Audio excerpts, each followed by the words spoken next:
الصلاة والسلام عليك يا حبيب الله الصلاة والسلام عليك يا شفيع المذنبين الصلاة والسلام عليك يا رحمة للعالمين اللهم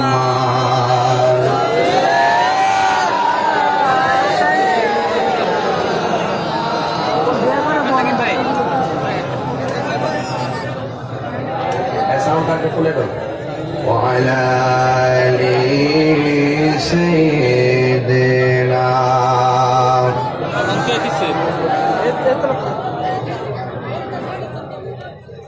হেরার গুহায় তোমারই আসমান থেকে নামে আল কোরআন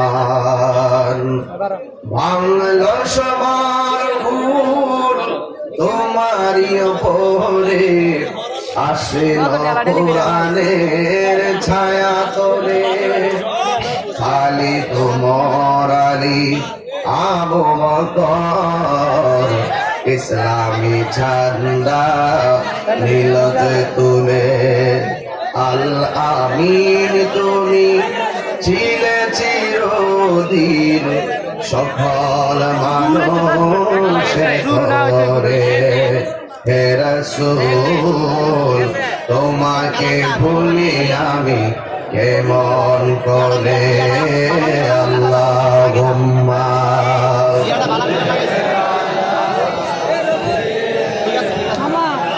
মাওলানা মুহাম্মদ ওয়া আলা আলি সাইয়্যিদিনা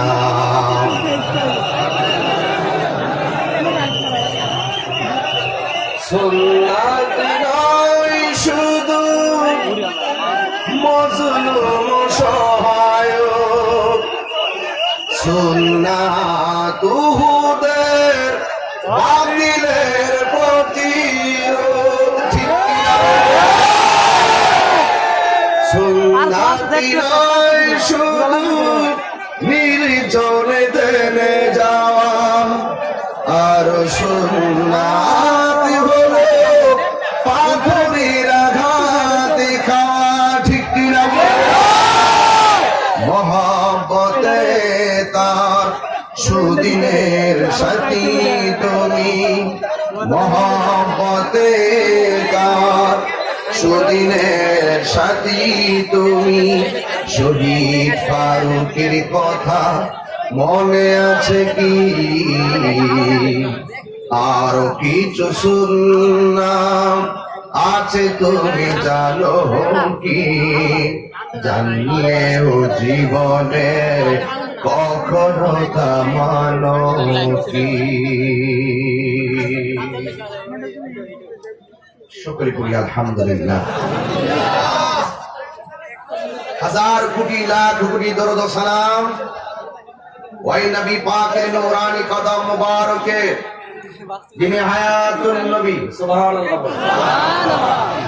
আজ থেকে 5 বছর পূর্ব অনেকে নবীকে হায়াতুন নবী মানত না আলহামদুলিল্লাহ এখন তারা হায়াতুন নবী মানে আলহামদুলিল্লাহ জোরে বলেন সুন্নিরা যে এটার উপর ইস্তেকামাত যারা তার বিরোধিতা করেছে আস্তে আস্তে লাইনে আসতে হলো কমেন্ট করেন প্লিজ ঠিক আছে কমেন্ট করেন যিনি নূর ও নবী সুবহানাল্লাহ যারা সারা জীবন নবীর মাটির নবী বলছে এখন তারা বলতেছে নবী রূহটা হইলো নূর বডিটা হইলো মাটি মানে অর্ধেক মানছে আর 4 বছর অপেক্ষা করেন দেখবেন এমনিতে ইনশাআল্লাহ বাকিটা এই জন্য আমরা এখন গালাগালি করি না আমাদের কাজ হলো দলিল করে দিয়ে দেই আস্তে আস্তে রাতের বেলা শুয়ে শুয়ে তারা দেখবে দেখে দেখে অটোমেটিক একদিন ইনশাআল্লাহ সুন্নিয়তের পতাকা তারা আসতে আসবে ঠিক কিনা বলেন যিনি গায়েবের খবর দেন ওয়ালা সারা জীবন তারা বলছে একমাত্র আল্লাহই সব জানে আর পৃথিবীর কেউ জানে হ্যাঁ একমাত্র এভাবেই তারা বলতো আল্লাহ ছাড়া কেউ গায়েবের খবর জানে এখন তারা ইদানিং আবার বলতেছে ও জিব্রাইল জানাইলে না নবী জানছে।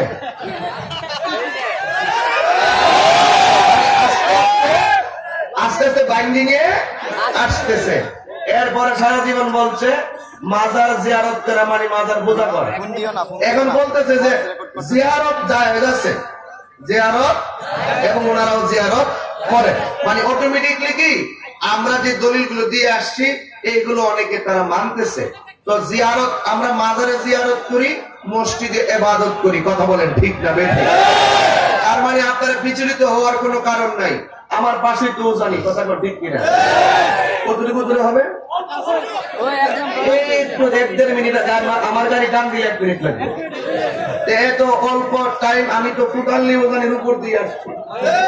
আমার প্রশ্ন হইলো, এবং কয়েকজন মুহতামিম আমার সঙ্গে রাস্তায় দেখাও করছে, আমার সঙ্গে গাড়ির রাস্তায় আমি দেখাও করছি। তো প্রশ্ন এটা না, কথা হলো আমরা আমাদের দলিলগুলো দিব, যদি তাদের মনে ধরে বুঝে আসে তাহলে তারা আমাদের দলিলগুলো মানবে, আর যদি বুঝে না আসে আমাদেরকে ওনারা দলিল দিবে, আমরা বুঝে আসলে আমরা যাব। তো এত সুন্দর একটা সিদ্ধান্ত, আমি কি কাউরে ঠকায় কথা বলছি? ওইটা আমাকে বুঝাই আপনার দলে নিবেন, আর না হয় আপনি বুঝছে আমরা দলে আসতেছেন। তো একটু সময় লাগবে আর কি, ঠিক আছে? তবে আমি এতটুকু মনে করি উলামায়ে কেরাম আমরা যদি এক থাকে তাহলে ইসলামের বাগানটা আরো সুন্দর দেখা যাবে। আমি একটা নিরপেক্ষ কথা বললাম, এ থেকে আপনার বেজার হয়েছে? যাই হোক, আপনারা যারা এসেছেন দিনের বেলায়, রাস্তা তো ভিতরে ঢোকার পরে আমার সময় গেছে বেশি, আমার মোটর সাইকেল শোডাউন, এরা একটু আস্তে আস্তে চালায়, একটু দেখাই তো মানে আমরা যে না, যারা আজকের মোটর সাইকেল চালায় আমাকে রিসিভ করে আনছেন, আমি দোয়া করি আল্লাহ যেন এদেরকে রাস্তাঘাটের অ্যাক্সিডেন্ট থেকে হেফাজত করে। আরো জোরে কোন আমিন। এরা হলো হুসাইনি সৈনিক, ঠিক কিনা বলো? এরাই হলো হুসাইনি তীরন্দাজ, ঠিক কিনা বলো? আজকের মাহফিল প্রমাণ করে সুন্নিদের সংখ্যা দিনে দিনে বাড়তেছে না কমতেছে। এইগুলা দেখে যারা ইসলাম প্রেমিক তারা আনন্দ পায়, আর যারা হিংসুক তারা নিন্দা করে। পৃথিবীর কেউ কাউকে হিংসা করে কিছু করতে পারে না। আর আমি তাহিরি যে চলি, আমার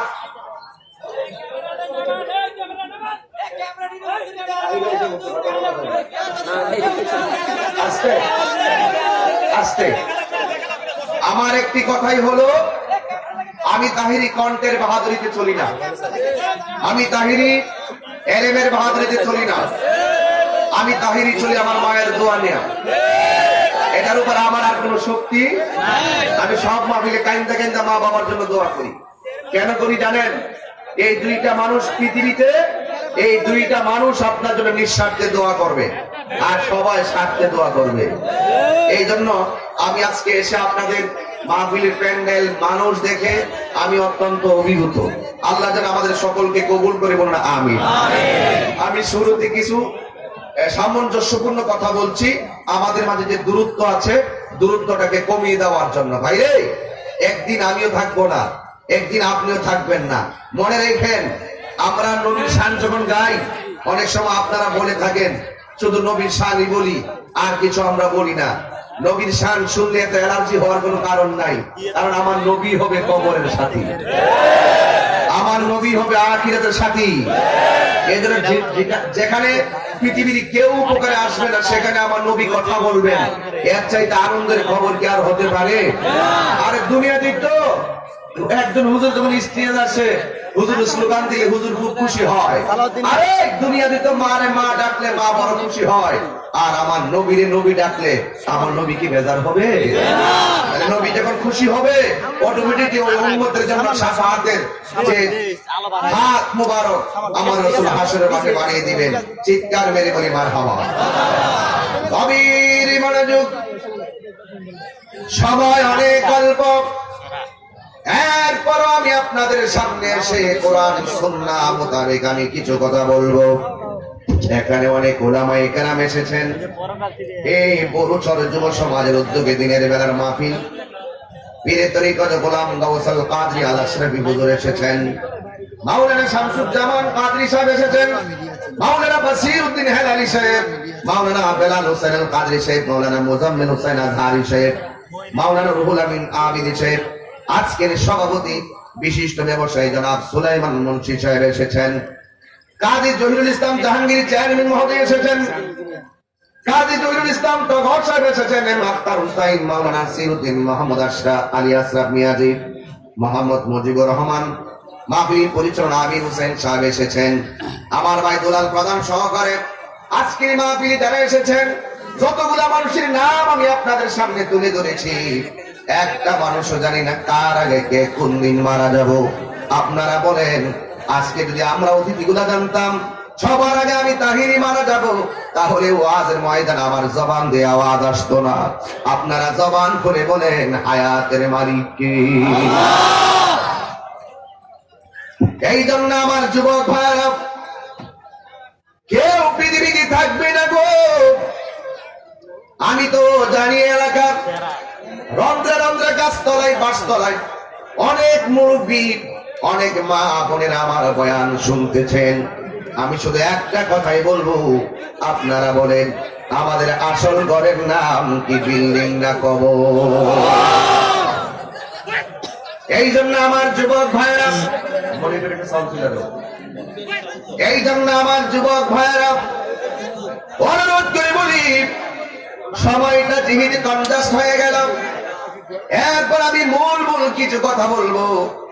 আপনারা জানেন এই পৃথিবীতে আসার গ্যারান্টি যেমন তেমন, কেউ আগে যাবে কেউ পরে যাবে। অনেক মানুষ বলে হঠাৎ করে মারা গেছে, হঠাৎ করে মারা গেছে। আমি বলি হঠাৎ করে মারা যায় না। যেই দিন তোমার মরণ লেখা আছে সেই দিনই তোমার মরণ হয়েছে, কিন্তু কোন দিন মরণটা হয়ে যেতে পারে তার জন্য তুমি প্রস্তুত ছিল না, এই জন্যই তোমার মরণটা হঠাৎ মনে হয়েছে। ওয়ামা তাদরি নাফসুম বিআইয়ি আরদিন তামুত। কোরআন শরীফ পড়লে কি খারাপ লাগে? আমি আবারও আল্লাহ কামিল তেলাওয়াত করছি, আপনারা জবানটা ছেড়ে দিয়ে আল্লাহকে ডাক দিবেন। প্রস্তুত আছেন তো সবাই? আমার এই বরাবর মানুষগুলো দাঁড়িয়ে আছে, অনেক অসুন্দর লাগতেছে আপনাদেরকে দেখে। আপনারা একটু বসেন, তাহলে তো আপনাদের পিছনে অনেকগুলো লোক আবার দাঁড়াতে পারবে। আপনারা একটু বসুন ভাই, আমি কষ্ট দেওয়ার জন্য এসেছি ভাই। আপনারা একটু বসুন, মাটিতেই বসুন, আপনার মাটিতেই বসুন। আপনাদের পিছনে আপনার ভাই মুরব্বীরা দাঁড়িয়ে আছে, অনুরোধ করে বলছেন আপনার মাটিতেই বসুন। এই বাবা বন্ধুরা বসো। আপনারা কি আল্লাহকে ডাক দিতে প্রস্তুত আছেন?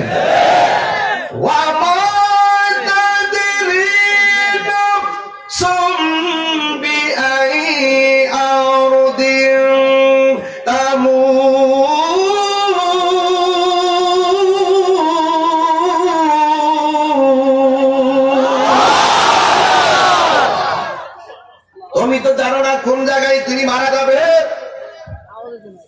যেখানে তোমার মরণ লেখা আছে সেখানেই তোমার মরণ হবে। কচুয়ার প্রশাসনকে আমি ধন্যবাদ দিয়েছি, আবার ধন্যবাদ দিই ওসি মহোদয়, তদন্ত ওসি মহোদয়, যারা ডিএসপি যারা রয়েছেন। এই মাহফিলটা হওয়ার নেপথ্যে তাদের অবদান অনেক রয়েছে। অনেক মানুষ কোরআনের কথা বলার মধ্যে প্রতিবন্ধকতা তৈরি করে।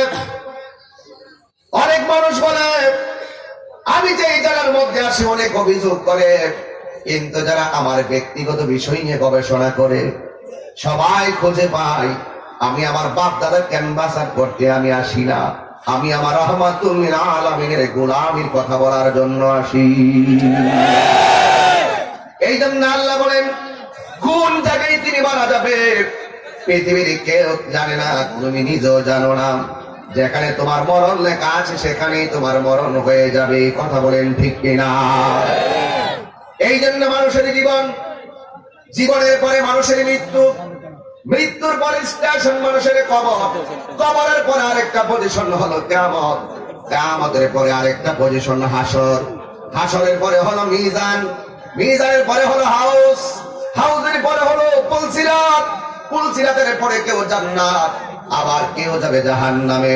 প্রত্যেকটা স্টেশন বড় কঠিন স্টেশন। প্রত্যেকটা স্টেশন থেকে যদি নাজাতের মালা, নাজাতের টিকিট নিতে চান, আল্লাহর ইবাদত করা লাগবে। আমার নবীর মহব্বতের দরকার আছে না না? এই জন্য আমার বাবারা অনুরোধ করে বলি, আপনার বাবা চলে গিয়েছে, আমার বাবা চলে গিয়েছে, অনেকের মা চলে গেছে, অনেকের বাবা চলে গিয়েছে। আজকের মাহফিলটা যারা সাজাইছেন বড় কষ্ট করে সাজাইছেন। আমার বড় চরের বাবারা আজকে যারা এসেছেন, আপনাদের এলাকার গুরুস্থান আছে না নাই? এই গুরুস্থানের মানুষগুলো আনন্দে নাচতেছে। ওরা আর বলতেছে কি জানেননি, বড় ছোরে মাহফিলে আমার সন্তান, আমার জন্য একটু দোয়া করো। স্বামী ডাক দিয়া কয়, স্ত্রী দুনিয়া রঙে মরিস না, আমার জন্য দোয়া কর। বন্ধু ডাক দিয়ে কয়, বন্ধুরি দুনিয়ার দম তামাশাই মরিস না, আমার সঙ্গে না চলেছিস। আজকের বড় চরের মাহফিলে আমার জন্য একটু দোয়া কর। কারণ দুনিয়ার জীবিত মানুষ যারা কবরবাসীর জন্য দোয়া করে, আল্লাহর কসম করে বলি, ওই জীবিতদের দোয়ার উসিলায় আমার আল্লাহ কবর আযাব মাফ করতে পারে কি পারে না? মিনহা খালাকনাকুম ওয়া ফিহা নুঈদুকুম ওয়া মিনহা নুখরিজুকুম তারাতান উখরা। আল্লাহ রাব্বুল আলামিন বলেন, এই মাটি থেকে তোমাকে সৃজন করা হয়েছে, এই মাটিতেই তোমাকে দাফন করা হবে, এই মাটি থেকে তোমাকে একদিন উঠতে হবে। এই জন্য আমার নবী বলেন, মরণটা বড় কষ্ট। আমাকে অনেকে বলে, হুজুর প্রতি মাহফিলে মরণের কথা কেন বলেন? আরে মরণের কথা বলবো না কেন? আজকে তাহিরি কণ্ঠ আছে বলে তাহিরিকে আপনারা দাওয়াত করেন। এমন একদিন সময় আসবে, আমার ফুলের সৌরভ মানুষের গৌরব চিরদিন থাকে না। আজকে আমার উপস্থিত হবে, হাজার হাজার মানুষ এসেছেন, এমন একটা সময় আসবে লক্ষ টাকা দিলে আমি আপনাদেরকে এইখানে এমন ভাবে আনতে পারবো না। কারণ একটা কথা মনে রাখবেন, ইজ্জত সম্মানের মালিক দেয় আল্লাহ। ইজ্জত সম্মানের মালিক কে? এ বন্ধু, এই মাটিতে যেহেতু চলে যাব, তাহলে আমাদেরকে পাঠিয়েছেন আমার রব। আমরা ওই রবকে অস্বীকার করলে আল্লাহর ধরা বড় শক্ত। ওই রবকে যদি আমরা ভুলে যাই, এ যুবক, ওই মালিককে যদি আমরা ভুলে যাই, মনে রাখবা আল্লাহ কিন্তু ছাড় দেয়, কিন্তু ছেড়ে দেয় না। আল্লাহ ছাড় দেয়, ছাড় দেয়, কি দেয়? আরে আল্লাহ ছাড় দেয় কিন্তু ছেড়ে দেয় না। হুজুর ছাড় দেয় মানে কি? ছাড় দেয় মানে হলো, এই দুনিয়ার ফ্যাক্টরিতে 30 দিনে 1 মাস, 4টা শুক্রবার বাদ দেন, 26 দিন আপনি ডিউটি করলে আপনার বেতন দেয় 1 মাসের। কিন্তু 26 দিনের ভিতরে 10 দিন যদি আপনি ডিউটিতে না যান, মালিক আপনার বেতনটা কেটে দেয়। এটা হলো মালিকের চাকরি, মালিকের কাছে হাজিরার ফসল। কিন্তু আমার আল্লাহ বলেছেন, দৈনিক তুমি 5 বার আমার কাছে হাজিরা দিবা। কারণ করে কেউ বানাই নাই, করে বানাইছি আমি আল্লাহ। আমি আল্লাহ যে বানাইছি, 5 বার আমার কাছে হাজিরা দিবি। হাজিরা দিলে দুনিয়াতে ফ্যাক্টরিতে আমাকে বেতন দেয়। এখন আল্লাহর দরবারে হাজিরা দিলে আল্লাহ তো হাসরে বেতন দিব, আল্লাহ তো আমাদেরকে যাজা দিবে। এ যুবক, ছাড় দেয় মানে হলো, আল্লাহ তোরে বলছে নামাজ পড়, তুই ফজরের নামাজ পড়স নাই, জোহর পড়স নাই, আসর পড়স নাই, মাগরিব পড়স নাই। এ যুবক, 1 দিন পড়ো নাই, 2 দিন পড়ো নাই, 1 মাস পড়ো নাই, 1 বছর পড়ো নাই। ও যুবক, অনুরোধ করে বলি, মালিক আমার কেমন আল্লাহ?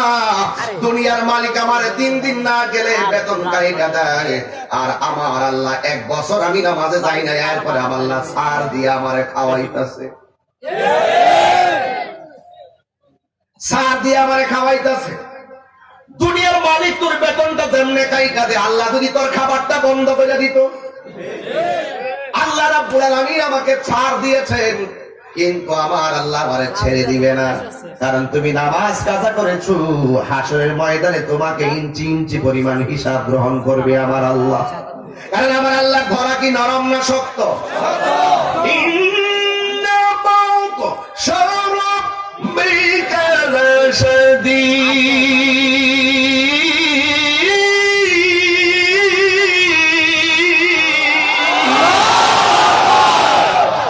আমার আল্লাহর ধরা হলো নরম না শক্ত? আর যুবক, ফেরাউন্নারে নীল নদের মাঝখানে নিয়ে ডুবাইয়া মারছে। আল্লাহ ধরছে নমরুদারে ল্যাংরা মশায় নাকি দিয়ে আমার আল্লাহ শেষ করে ফেলাইছে। আল্লাহ জানে দেরে কেমনে কেমনে নিয়ে কুয়ারের ভিতরে ঢুকায় টেরো পাওয়া যাবে না। এই জন্য আল্লাহ ছাড় দেয় কিন্তু ছেড়ে দেয় না। এই জন্য মনিবের দরবারে সাজদায় পড়ে থাকেন। কারণ কি জানোনি? কারণ আমার আল্লাহ বলেছেন ইন্না লিল্লাহি ওয়া ইন্না ইলাইহি রাজিউন।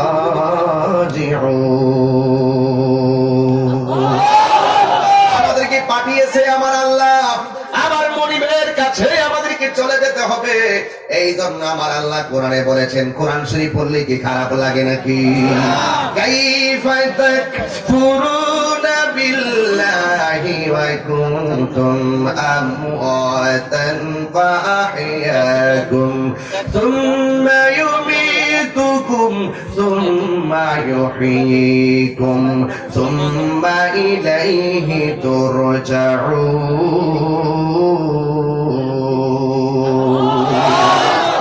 আল্লাহ রাব্বুল আলামিন বলেন, তোমরা ওই রবকে কিভাবে অস্বীকার করছো?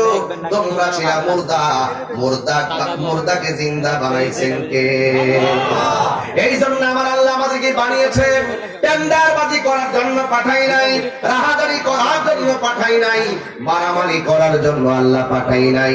আমার আল্লাহ কোরআনুল কারীমের মধ্যে চমৎকার ভাষায় বলে দিয়েছেন, ওয়ামা খালাকতুল জিন্না ওয়াল ইনসা ইল্লা লিয়াবুদুন।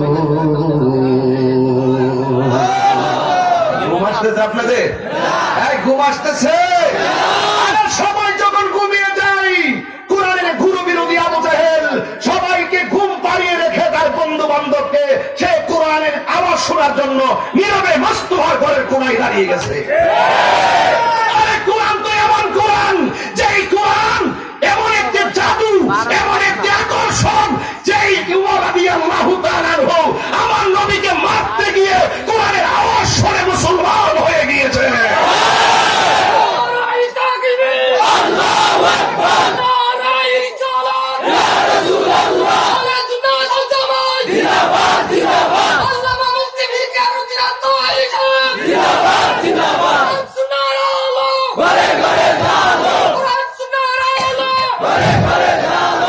আল্লাহু আকবার বলেন। ইন্না নাহনু নাযালনা যিকরা ওয়া ইন্না লাহু লাহাফিজুন। আল্লাহ রাব্বুল আলামিন বলেন, এই কোরআন, আমি একটু স্বাভাবিকভাবে কথা বলতেছি যেন আপনারা বুঝেন কথাগুলো, আর আমি অন্যদিকে যাচ্ছি না কেন, সময়টা আমার যেমন হয় ওয়াজটা তেমন করি, কারণ সময়ের উপরে খেয়াল রেখে কথা বলা। আর ওয়াক্তু লা ইয়ানতাজিল লিআহাদিন, time and time wait for none. সময় এবং স্রোত কাহার জন্য অপেক্ষা করে না। সময়ের 1 ফুট, অসময়ের 10 ফুট। সময় মতো কাজ করো। যৌবনকালের একটা সেজদা আর বার্ধক্যের সেজদা এক জিনিস না। কথা বলেন ঠিক না বেঠিক? এই জন্য বলতে চেয়েছিলাম, ইবাদত হবে কার? আল্লাহ। আরে জবানটা ছেড়ে বলে ইবাদত হবে কার? এই জন্য আমার আল্লাহ বলেন, ইন্না নাহনু নাযালনা যিকরা ওয়া ইন্না লাহু লাহাফিজুন। আল্লাহ রাব্বুল আলামিন বলেন, এই কোরআন নাযিল করেছি আমি আল্লাহ। এই কোরআনকে হেফাজতের দায়িত্ব আমি আল্লাহ কারো কাছে দেই নাই। এই কোরআনকে হেফাজতের দায়িত্ব যিনি রেখেছেন, জবান খুলে বলেন তিনি কে? এই কোরআনের বাড়ি কোথায়? আল্লাহ রাব্বুল আলামিন কোরআনুল কারীমের মধ্যে বলে দিয়েছেন, বাল হুয়া কুরআনুম মাজিদুন ফি লাউহিন মাহফুজ। এই কোরআনটা লাউহে মাহফুজে অঙ্কিত। এই কোরআনটা লাউহে মাহফুজে অঙ্কিত। এই কোরআনটা লাউহে মাহফুজে সংযোজিত। এই জন্য কোরআনের ভিতরে ভালো কথা বলা হয়েছে, কোরআনের ভিতরে তোমাকে ভয় প্রদর্শন করা হয়েছে। এই কোরআনটা হলো এমন একটা কোরআন, the holy Quran is the constitution of human life. এই কোরআন হলো সকল মানব জাতির জন্য সংবিধান। এতে রয়েছে তোমার আমার নিখুঁত নির্ভুল সমাধান। কথা বলেন ঠিক কিনা? এই জন্য কোরআনে বলা হয়েছে নামাজের কথা। এই কোরআনে বলা হয়েছে সুদের কথা এই কোরআনে বলা হয়েছে, ঘুষের কথা এই কোরআনে বলা হয়েছে, যাকাতের কথা এই কোরআনে বলা হয়েছে, নবীকে মহব্বতের কথা আবার এই কোরআনে বলা হয়েছে, নবীকে মহব্বত না করলে তার পরিণামের কথা। কথা বলেন ঠিক কিনা? এই জন্য একটা কুট করলাম। আমার নবী বলেন, বেনামাজি হইয়া কবরে গেলে শাস্তি হলো তিনটা। কয়টা? আরো জোরে কোন? কয়টা? বেনামাজি হইয়া কবরে গেলে শাস্তি হলো তিনটা। এখন বলবেন তাহিরি হুজুর, নামাজের কথা কোরআনে আসেনি? হ্যাঁ, নামাজের কথা কোরআনে আছে ৮২ জায়গায়। আমার আল্লাহ বলছেন, আকিমুস সালাত, তোমরা নামাজ কায়েম করো। আপনারা বলেন ইবাদত হবে কার? আল্লাহ। আমি আমার উজানির মুহতামিম ভাইদেরকে বলি, উজানির হুজুরদেরকে বলি, একটা কথা শুনেন। অনেক কথা তো আপনারা বলেন, আমরাও বলি, ধাক্কা ধাক্কি আবার বন্ধ। আপনারা সারা জীবন কইছেন আমরা মাজারে গিয়ে সেজদা মারি, এটা মিথ্যা কথা। এটা মিথ্যা কথা। এটা সুন্নিদের উপরে একটা অপবাদ। এই অপবাদ আমরা অনেক সহ্য করেছি। এই জন্য আগে অনলাইন ছিল না বলে আপনারা কোনায় কোনায় ঢুকে ঢুকে মানুষদেরকে মিসগাইড করেছেন। কিন্তু আজকে দায়িত্বহীন কণ্ঠে তাই জবান থেকে আল্লাহর কোরআন হাতে নিয়ে বলে দিয়ে যায়, এই সেজদা করার মালিক এই পৃথিবীর কেউ না। সুন্নিরা মাজারে গিয়ে সেজদা করে না, সুন্নিরা মাজারে গিয়ে জিয়ারত করে, সুন্নিরা সেজদা করে মসজিদের ভিতরে, সুন্নিরা জানে সেজদা করার মালিক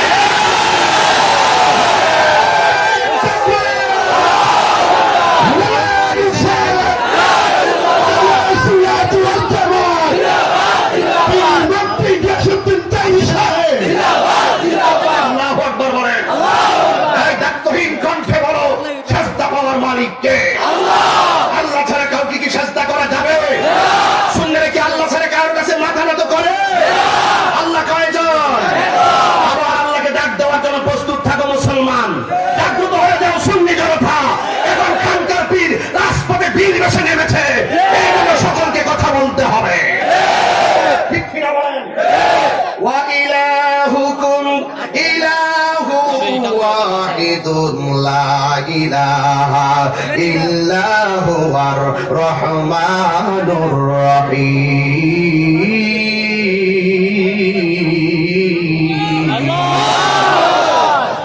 অনেকের জবানগুলা বন্ধ রাখতেছে। আমি মুখ টুটটা লড়াই না তো, আমি কিন্তু বুঝি টুটটা যদি লড়াইতে তাহলে জিহ্বা টুটটা দুইটা টুটের সাথে লাগতো। আল্লাহু আকবার বলে টুট লাগে, লাগে না? অনেকে দিকে এবার হা করে থাকেন। কে রে ভাই, কণ্ঠ দিছে কারা? এই কণ্ঠ দিছে কারা? আল্লাহ দিছে। তো আল্লাহকে ডাক দিলে কি কোনো আপত্তি আছে? তাহলে আপনারা এমন একটা ডাক দিবেন, আমাদের যা আছে, আমার জীবন, আমার মরণ, আমার যা কিছু আছে, এনাদপুর বিশ্ববিদ্যালয় আসছে, হ্যাঁ, আমাদের যা আছে সব কার জন্য? একমাত্র কার জন্য? সেই মালিককে একটা প্রাণবন্ত আওয়াজে ডাক দিতে পারবেন কি পারবেন না? ইন্না সালাতি ওয়া নুসুকি ওয়া মাহইয়ায়া ওয়া মামাতি লিল্লাহি রাব্বিল আলামিন।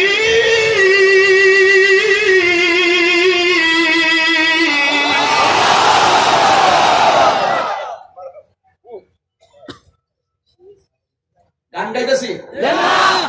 গান গাচ্ছি। আমরা নবীর শান গাই, আমরা অলির শান গাই, আমরা মনিবের শান গাই, আমরা কোরআন তেলাওয়াত করি, আমরা সুন্নাহর কথা বলি, সাম্প্রদায়িক সম্প্রীতিকে জোরদার করতে কথা বলি।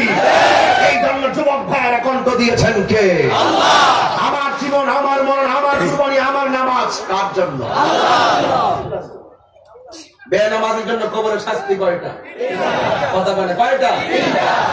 এক নম্বর শাস্তি বলবো, তুমি জীবন, তুমি সময় অল্প, যদি পারি আসতে বলবো। শোনো শোনো, আরে বুঝতে পারছি, এটা আমার নিজের হাতের লেখা, এটা আমি নিজের হাতে লিখেছি। আমার পছন্দ হয়ে গেছে, আমার নাজাতের জন্য এটাই যথেষ্ট। ঠিক কিনা বলেন? তাহলে আমরা ইনশাল্লাহ বলবো। কিন্তু বেনামাজির কবরের শাস্তি কয়টা? আগে মানুষ কোন না, আগে কি মানুষ হয় আমরা? আমরা মানুষ হতে হবে আগে। সবার উপরে মানুষ সত্য, তাহার উপরে এটা নাকি মানুষ হতে। এই জন্য আমার নবী বলেন, কথা বলে ওয়াজি করবো না, তোমরা কথা বলবো, তোমার কাছে আসো যেহেতু কথা বলবো কম, দূরে কথা বললে আমার কানে আসে না, তোমরা বললে আমার কানে আসবে। আল্লাহর হাবিব বলেন,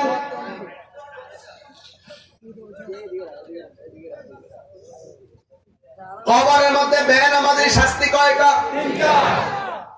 এক নম্বর শাস্তি হলো, আমার নবী আপনার নবী বলেন, একটা মানুষকে যখন কবরে দিয়ে মানুষে চলে আসে, যদি সে বেনামাজি হয়, ওই কবরের ভিতরে তিনটা শাস্তির একটা শাস্তি হলো, কবরের ডান পাশের মাটিগুলো এক প্রান্তে চলে যাবে, আরেক প্রান্তের মাটিগুলো আরেক প্রান্তে চলে যাবে, দুই পাশের মাটিগুলো এমন দূরে চলে যাবে, তুমি যতই শক্তিশালী হও না কেন, তুমি যতই টাকার মালিক হও না কেন, এ আমার বড় চরের মা পায়ে ধরে বইলা দিয়া যায়, এ আমার কচুয়ার বন্ধুরা পায়ে ধরে বইলা দিয়া যায়, এই আযাব আমরা সহ্য করতে পারবো না।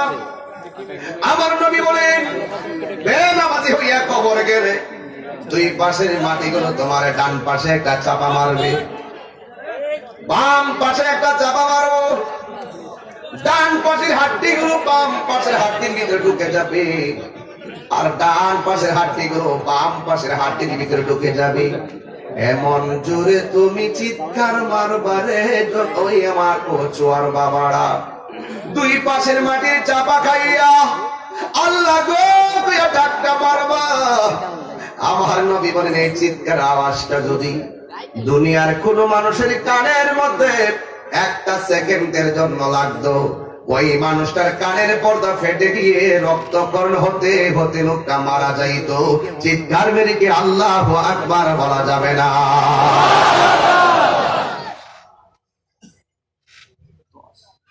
এখন বলবেন, হুজুর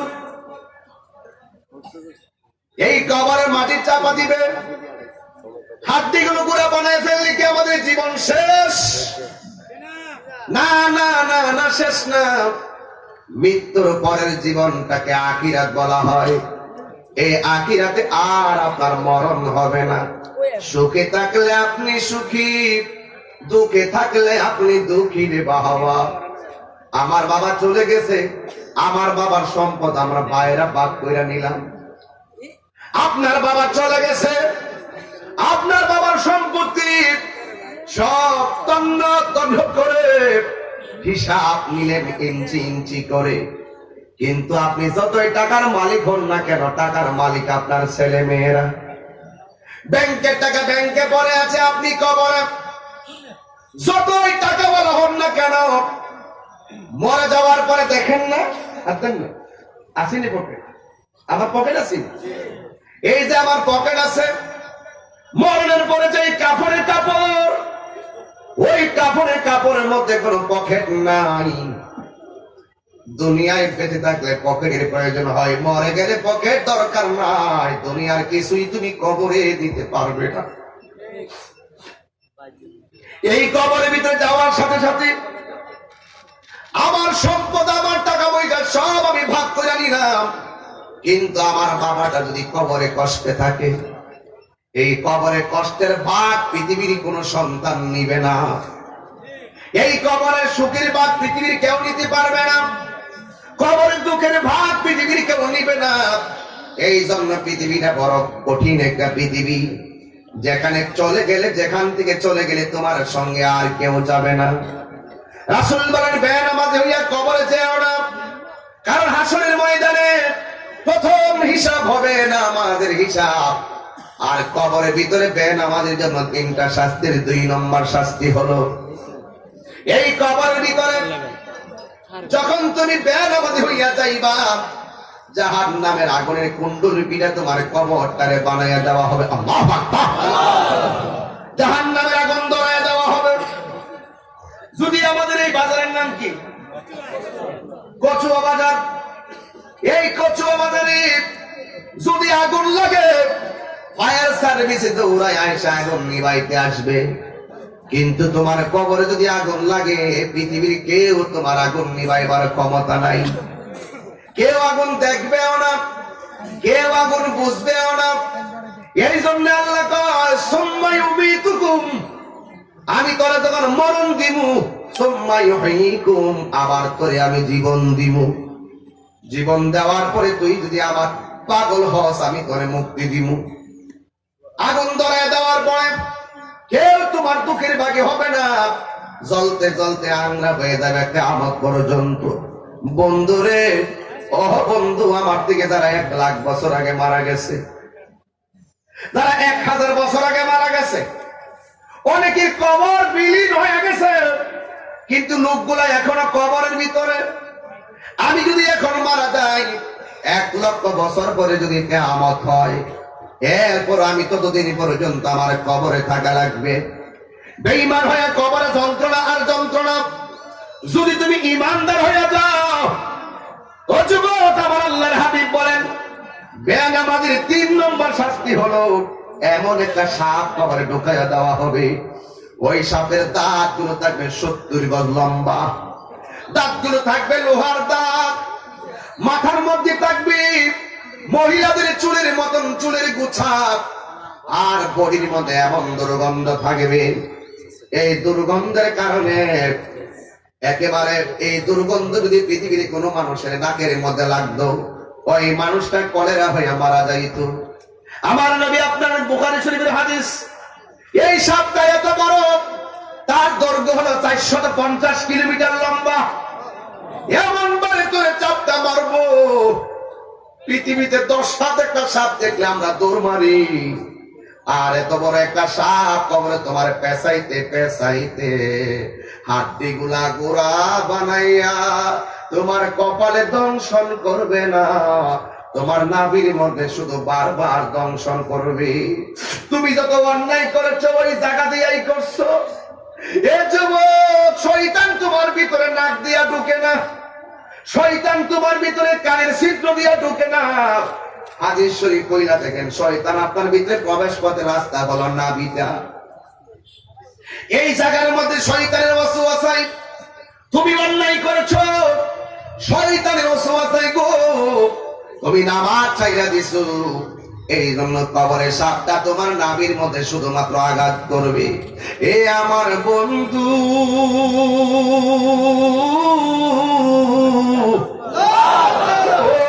কচুয়ার বাবারা, এই সাপটা তোমার এমন ভাবে সুবল মারবে, 70 গজ মাটির নিচে নিয়ে ঢুকাইয়া দিব। তোমার একবার কবরে ঢুকাইব, আবার তুমি জিন্দা হয়ে যাবে। আর মরণ নাই, মরণ নাই, শুধুমাত্র আযাবের পরে শুধুমাত্র আযাব। আর যদি আপনি নামাজি ওয়ালা হন, কবরের ভিতরে যাওয়ার পরে ফেরেশতা 3টা প্রশ্ন করব, 3টা প্রশ্নের উত্তর যদি আপনি দিতে পারেন। এখানে আমার হুজুর আছেন, প্রভাষক মহোদয় আছেন, শামসুজ্জামান সাহেব আছেন, না? আপনি এখানে আছেন। আমরা তো হাদিসটা পড়েছি, কবরের ভিতরে 3টা প্রশ্নের উত্তর যারা দিতে পারবে, আল্লাহ রাব্বুল আলামিন ডাক দিয়া বলবে, ও আমার ফেরেশতারা, আরে আমার পাগল সব ছাইরা দিয়া অন্ধকার কবর দেশে এসেছে।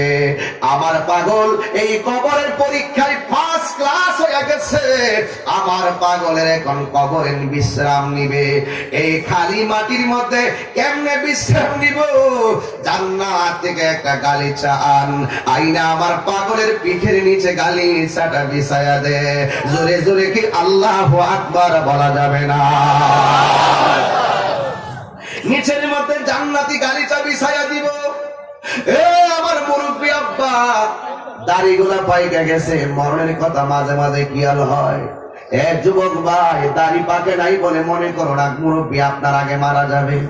তোমার মতো বহুত যুবক রাস্তায় অ্যাক্সিডেন্টে মারা যাইতে রাস্তায় পড়ে থাকতে দেখি, তার মানে বোঝা গেল নিঃশ্বাসের কোনো বিশ্বাস নাই। কথা বলেন ঠিক কিনা?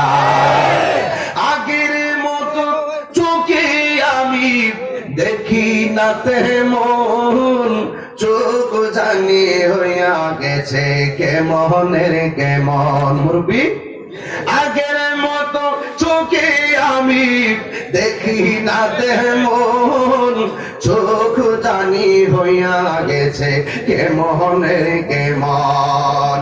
কেউ বুঝে না চোখে আমার কি হয়েছে, বলো কেউ বুঝে না চোখে আমার কি হয়েছে।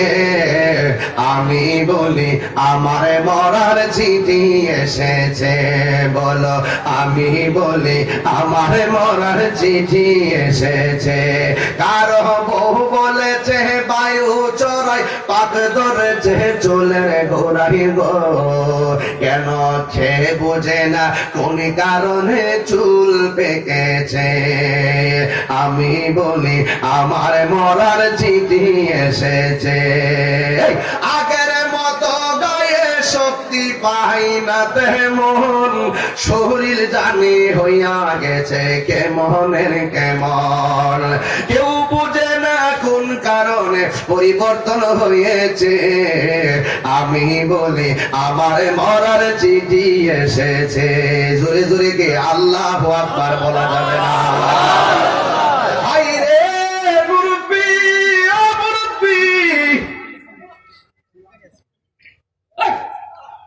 দাড়িগুলো পাইকা গেছে। এখন যদি প্রশ্ন করি, এক মনের বস্তারা মাথায় তুলতে পারেননি, মুরব্বী বলবে হুজুর আমি পারি না। এখন যদি বলি আপনি 1 কিলোমিটার দূর দিতে পারবেননি, ওই মুরব্বী বলবে হুজুর আমি পারবো না। এ বন্ধুরে যুবক, তুই মনে করিস না মুরব্বী নিতে পারে না, তুমি নিতে পারো বলে অনেক দিন বাঁচবে। আমার আল্লাহ বলেন যে কোন মুহূর্তে মরণের থাবা দিয়া তোর সব শক্তি আমি লয় কইরা ফেলামো। কথা বলেন ঠিক কিনা? আল্লাহ রাব্বুল আলামিনের হাবিব বলেন ইমানদার হইয়া নামাজি হইয়া কবরে যাওয়ার পরে কবরের মধ্যে বিছানাটা বিছাইয়া দিবে আমার আল্লাহ। এরপরে আমার আল্লাহ বলে ও ফেরেশতারা জান্নাতীকে একটা নূরের হাওয়া কবরে দিয়া দেয়। ওই হাওয়াতে তার অন্তরের মধ্যে শরীরের মধ্যে শুধু আরাম আর আরাম লাগবে। শুধুমাত্র তাই নয়, ওই কবরের ভিতরে ও যুবকের দল, আমার নবী আপনার নবী বলেন এই কবরে দেওয়ার পরে লোকটা সুন্দর করে কবরে বিছানায় শুয়ে যাবে। শুয়ে যাওয়ার পরে ইমানদার ডান কাত হইবে। আমরা তো ডান কাত হয় না, একবার উপর হয়ে শুই, আরামের জন্য আবার ডান কাতে শুই, আরামের জন্য আবার বাম কাতে যায়। মনের অজান্তে আমাদের চোখের মধ্যে ঘুম চলে আসে। কিন্তু কবরের ভিতরে ইমানদার একবার ডান কাতে যাবে, যেই মাত্র যাবে রে বাবা, ইমানদার তাকায়া দেখবে ওই কবরের ভিতরে ডান দিক দিয়া একটা নূরের আলো ঝলমল করে আলো দিতেছি। তারপর ঘরে ঘরে আল্লাহু আকবার। এবার ইমানদার জিজ্ঞাসা করবে তুমি কে গো? আমার কবরের ভিতরে তুমি আলো দিতেছো। ওই আলোর জবান খুলে যাবে, আলো ডাক দিয়া বলবে আল্লাহর বান্দা, আমি দুনিয়ার কোন সূর্যের আলো নই গো, আমি দুনিয়ার কোন চাঁদের আলো নই, আমাকে আমার আল্লাহ আলো বানায়া পাঠাইছি। এবার জিজ্ঞাসা করে তুমি আমার কেডা? ভাই আমার চিনো না, আমি হইলাম তোমার দুনিয়ার সব নেক আমল। সব আমলগুলোরে কবরের ভিতরে আলো বানায় আল্লাহ পাঠাবে। এক যুবকের দল এবার ইমানদার আরামে আবার ডান কাতে চলে যাবে। ডান বাম কাতে যাওয়ার পরে দেখবে আর একটা নূরের আলো দেখা যায়। জিজ্ঞাসা করবে তুমি কে গো? তুমি আমার কবরের ভিতরে তুমি আলো দিতেছো। ওই আলো ডাক দিয়ে বলবে আমার চিনো না, আমি হইলাম তোমার দুনিয়ার কোরআন তেলাওয়াত। যদি আগুন লেগে ধ্বংস হয়, যদি আগুন লেগে ধ্বংস হয় কচু আর বইয়ের দোকান বিশ্ব থেকে। নামাজের টাইম তো আমরা দিব, অস্থির হয়েন না, নামাজের টাইম দিব, নামাজ তো পড়বো আমরাও, ঠিক না ঠিক? কথাটা শোনেন, কষ্ট হচ্ছে আপনাদের? সত্যি করে বলেন, আমি যা বলছি তা কি একটা দলিলের বাইরে বলতেছি? হ্যাঁ? কোরআন নিয়ে যদি কেউ কোনো জায়গায় রাখতে দেয় আর সমস্ত কোরআন গুলো যদি গাঁটটি বাইরে বিকাশটির মধ্যে ভাষায় দেয়, কোরআনের কিছু হইব? যদি কেউ কোরআনের অবমাননা করে, আমরা নিন্দা জানাবো। কি জানাবো? নিন্দা জানাবো, কিন্তু মারামারি করবো। যদি আগুন লেগে ধ্বংস হয় কচুয়ার বইয়ের দোকান, বিশ্ব থেকে হারাবে না পবিত্র কোরআন, বিশ্ব থেকে হারাবে না পবিত্র কোরআন। হাত তোলো, হাত তোলো, হাত তোলো, হাত তোলো। আল্লাহু আকবার। নারায়ে তাকবীর, নারায়ে রিসালাত, আহলে সুন্নাত ওয়াল জামাত, পীর মুফতি গিয়াসউদ্দিন তাহরি সাহেব। এই হাত তুলছেন, নামাইছেন কেন লাগে? হাত তুলছেন নি আপনারা সবাই? এই আমারে একটা কাগজ পাঠাইছে, বুঝছেন? কোরআনের গানটা শানটা শুনবেন আর এই হাতটা নিয়ে বিসমিল্লাহ করে পকেটে ঢুকাইবেন। কিছু মাহফিল কিছু শরীফ হয়ে যান, মাহফিল কিছু শরীফ হয়ে যান। আমি আমাদের মাঝখানে বললাম আর কি, যেহেতু পোলাপানদের একটা মডেলটা করছে আর একবার একটা মাহফিল করছে, আমি চাই এটার অংশীদার কোচও বসে আপনারা সবাই হয়ে যান।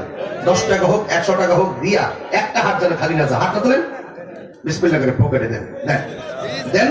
আর আমার সঙ্গে গজলটা গান। রাজি আছেন সবাই? যদি আগুন লেগে ধ্বংস হয়, কিরে রাস্তা বলা মান দ্রুত করে দেন। বাবা রে বাবা, তোরা বলা মানুষ স্ত্রী করছো আর কেউ কষ্ট দেয়? বসো বসো, উঠতে না উঠতে না। যদি আগুন কন্যা কেন, যদি আগুন লেগে ধ্বংস হয় কচুয়া থানার বইয়ের দোকান, বিশ্ব থেকে হারাবে না পবিত্র কোরআন, বিশ্ব থেকে। আল্লাহু আকবার কয় না রে? আর পরে করে কেন আল্লাহু আকবার? পাকিস্তানের সামরিক শাসক মরল বিমান দুর্ঘটনায় ভাই, বিমান পুরে চাই হইল কোরআন পুরে নাই। কি করে পূর্বে কোরআন, কি করে পূর্বে কোরআন, আগুনের তেজ আজ বিশ্ব জুড়ে লক্ষ লক্ষ কোরআনে হাফেজ। ঠিক কিনা বলে? তারা ছাপাইয়া আসমানি গ্রন্থ, তারা ছাপাইয়া আসমানি গ্রন্থ, বাঁচাইব ইসলামের মান, বিশ্ব থেকে হারাবে না পবিত্র কোরআন, বিশ্ব থেকে হারাবে না পবিত্র কোরআন। যদি আগুন লেগে ধ্বংস হয়, যদি আগুন লেগে ধ্বংস হয় এদেশের বইয়ের দোকান, বিশ্ব থেকে হারাবে না পবিত্র কোরআন, বিশ্ব থেকে হারাবে না পবিত্র কোরআন। কথা বলেন ঠিক না বেটি? এই জন্য কোরআনের প্রতি দরদ থাকা লাগবে কি লাগবে না? আজকে আমার দেশের, আমার আজকের মাহফিলে মা বোন কিছু আইসিনি, মনে হয় গাছতলে বাসতলে মা বোনরা থাকতে পারে। মা বোনদেরকে বলবো, মা অন্তত পক্ষে সকালবেলা ফজরের নামাজটা পড়ে আধা ঘন্টা হলো কোরআন তেলাওয়াত করবা। নিজের সন্তানটাকে ঘুম থেকে উঠাইয়া মক্তবে পাঠাবে, কারণ আমার ছেলেরা এখন মোবাইলের প্রতি আসক্ত হয়ে গেছে। ঠিক কিনা বলে? আজকে যুবক ভাইদেরকে কিছু কথা বলতে হয়, যুবকরা কিন্তু পাবজি আর ফ্রি ফায়ার গেমস আসক্ত হয়ে গেছে। ঠিক কিনা বলে? এই জন্য আমাদের কি মোবাইলের নেশা চলবে? মোবাইলের নেশা চলবে? নেশা যদি করতে হয় কোরআনের নেশায় মত্ত হয়ে যাও। কোরআন তেলাওয়াত দরকার আছে না নাই? এই কোরআনের পক্ষে কারা কারা আছেন হাত তুলেন তো দেখি। আমি একটা স্লোগান দিয়ে আওয়াজটা বড় হবে, নারায়ে তাকবীর, আল্লাহু আকবার, নারায়ে রিসালাত, ইয়া রাসূলুল্লাহ, আহলে সুন্নাত ওয়াল জামাত জিন্দাবাদ জিন্দাবাদ, কোরআন সুন্নাহর আলো ঘরে ঘরে জালো, মিলাদ কিয়ামের আলো ঘরে ঘরে জালো, নামাজ রোজা যেখানে আমরা আছি সেখানে, মিলাদ কিয়াম যেখানে আমরা আছি সেখানে, নারায়ে তাকবীর। পরিসর সুন্নি মহাসম্মেলন জিন্দাবাদ, পীর মুফতি গিয়াসউদ্দিন তাহরি সাহেব জিন্দাবাদ জিন্দাবাদ। তেতুয়া মাহফিল আছে 9 ফেব্রুয়ারি দিনের বেলায় যাও, আর একটা মাহফিল আছে 7টা 14ই নভেম্বর আর একটা মাহফিল আছে আজকে রাতে রাজাপুরা দরবার শরীফ, বয়ানের টাইম বাদ আসা।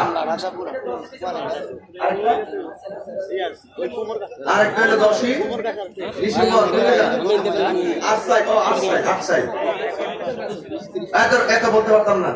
2 ডিসেম্বর শ্রীরামপুর।